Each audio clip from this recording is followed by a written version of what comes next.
सांगितलं की आपण तुम्ही समाज बांधव सगळे लोकार्पण सगळ्या ज्येष्ठ नागरिक यांच्या हाती तुम्ही पूजन करून घ्या। आपले रामदादा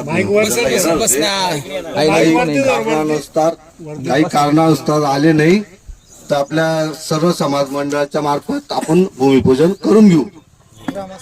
पूर्ण आपली पंचमंडळी किंवा आपल्या गावकरी आपले सर्व जेवढे समाज बांधव आहे त्यांच्या वतीने आपण हे भूमिपूजन करायचं आहे।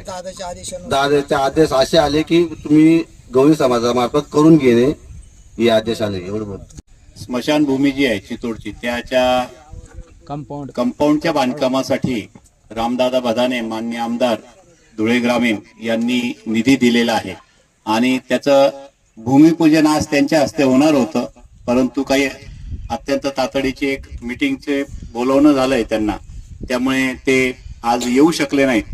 त्यांनी असा निरोप दिलाय आपल्याला की आपल्या समाजातील जे काही पंचमंडळी आहे यांच्या हस्ते हे भूमिपूजन आपण करून घ्यावं आणि ज्या वेळेला कंपाऊंड पूर्ण होईल आणि त्याचं लोकार्पण ज्या वेळेला करायचं आहे त्यावेळेला मात्र मी अवश्य येईन अशी त्यांनी आपल्याला तो शब्द दिलेला आहे आणि त्यामुळे आपण सर्व समाज मंडळ या ठिकाणी जमलेलो आहोत।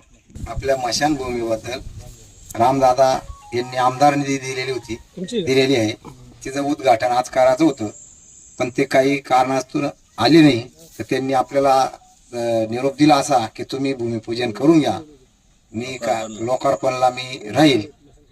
माझे 2 शब्द चितोड गावात